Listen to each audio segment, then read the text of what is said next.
Okay, you know the scene. You're standing in the aisle, or maybe you're scrolling online, and you're just faced with this wall of giant tubs of protein powder. Over here, you've got the old school champ, Whey. And over there, the up and coming challenger, plant based protein. It's a choice so many of us make, but what are we really choosing between? So today, we're going to cut right through all that marketing noise and get down to the real science of it. Is one actually better for building muscle? What about for the planet? And, which one is your gut going to thank you for later? To really figure this out, we're going to break it down into 4 key rounds. First up, the big one, the muscle building verdict. Then we'll get into the sustainable story, and trust me, there's a fascinating twist there. Third, we'll do a gut check on digestion, and finally, we'll give you the final scoop to help you make your call. All right, let's start with the question that's probably on everyone's mind. Which one is actually going to give you better results from all that hard work in the gym?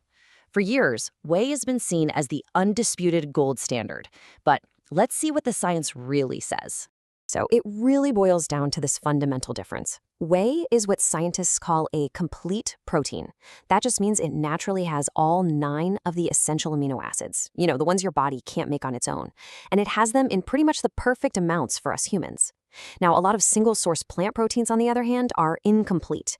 They might be a little low in 1 or 2 of those crucial building blocks. But wait, it gets even more specific than that. Out of all those amino acids, there is one that is the absolute MVP for muscle growth: leucine. Seriously, think of leucine as the foreman on a construction site. It's the one that blows the whistle and tells your body, all right, crew, time to start building and repairing muscle. That whole process is called muscle protein synthesis, or MPS for short. And here's the magic number you need to remember: 2.5 grams. All the research points to this being the critical amount of leucine you need in one sitting to really flip that muscle-building switch to on. And whey protein? Yeah, it hits that number easily in a standard scoop, no problem. But hold on, this doesn't mean plant protein is out of the running. Not at all. You can absolutely get the same muscle-building bang for your buck. You just have to be a little bit smarter about how you do it. That might mean having a slightly larger scoop, or looking for a well-formulated blend, like pea and rice protein, which together make a complete profile, or just finding a powder that's been fortified with a little extra leucine. Now for round 2, where we zoom out from our own bodies and look at the health of the planet. And you might be thinking, oh, this is an easy win for plants. But honestly, the real story here is so much more interesting than you'd think. So get this. Whey protein actually started its life as garbage. It's the liquid that gets left over when you make cheese. For decades, the dairy industry had this massive problem of what to do with all this waste. And I'm not kidding, it was a serious problem. Just dumping this stuff into rivers was a straight-up environmental disaster. It was incredibly toxic to fish and aquatic life. So when someone figured out how to dry it into a high-value protein powder, it was actually a huge environmental win. They literally turned a major pollutant into a premium product. And here's the little accounting trick that makes whey look so green on paper today.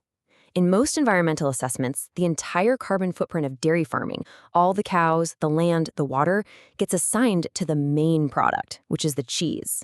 And since whey is just the leftover part, it basically gets a free pass. It starts with a carbon footprint of nearly 0. Meanwhile, you've got plant proteins, which are already low-impact champs from the get-go. They use way less land and produce way fewer greenhouse gases than the dairy industry as a whole. But here's where that plot twist for whey comes in. This quote from Dr. Andrew Berardi just hits the nail on the head. Whey's super green status is fragile. Think about it. What happens when our demand for whey protein powder starts to outgrow our demand for cheese? The second that whey stops being a byproduct and becomes a reason to produce milk, it has to start carrying its own environmental weight. And that weight is huge. So the verdict on sustainability is actually pretty clear. While whey has this amazing upcycling story, its eco-friendly status is kind of temporary. It's conditional. Plant-based protein, with its naturally lower and much more stable footprint, is the undisputed long-term winner for the planet. All right, let's get super practical for a minute. You've picked your protein, you've mixed your shake, now what? How is your body actually going to handle it? This is the gut check round, where we're looking at pure digestibility and comfort. Now, this isn't a simple case of one being easy and the other being hard to digest. Each side has its own potential hurdle. For whey, the big one is lactose. That's the milk sugar that a huge number of people have trouble with. And for plant protein, the potential issue is something called anti-nutrients. So what on earth are anti-nutrients? It sounds way scarier than it is. They're just natural compounds that plants make to protect themselves. Things with names like phytates and lectins. In our bodies, they can act like tiny little magnets, latching onto minerals and even some protein, which can make it a bit harder for us to absorb all the good stuff. But let's talk about the practical reality of this. If you know you're sensitive to dairy, then plant protein is almost definitely going to feel better in your stomach. No question. If you're okay with dairy, you can always choose a whey isolate, which has nearly all of that lactose filtered out. And really importantly, modern food processing has gotten incredibly good at reducing those anti-nutrients in plant powders, making them way more digestible than they used to be. Okay, we have covered muscle, we have covered the planet, and we have covered your gut. We've laid out all the evidence. So now it is time to bring it all home for the final scoop and help you pick your fighter in this great protein debate. So let's just look at the final scorecard here. For pure, efficient muscle building, whey has a slight natural edge because of that leucine content. For long-term sustainability, plant protein is the hands-down winner. And for digestion, well, that's really a personal toss-up, depending entirely on your own body. You see, there is no single best protein. There's just the best protein for you and your goals. So ultimately, the choice really comes down to what you prioritize. You have to ask yourself, what is my number one goal here? Am I trying to optimize for the absolute fastest muscle repair? Am I making a choice based on the long-term health of our environment?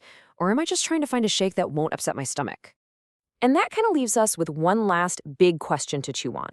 In a world where our personal choices can have these huge global consequences, that line between what's good for us and what's good for the world is getting blurrier all the time. The great protein debate, it isn't just about fitness anymore. It's about the future that we are all building together, one scoop at a time.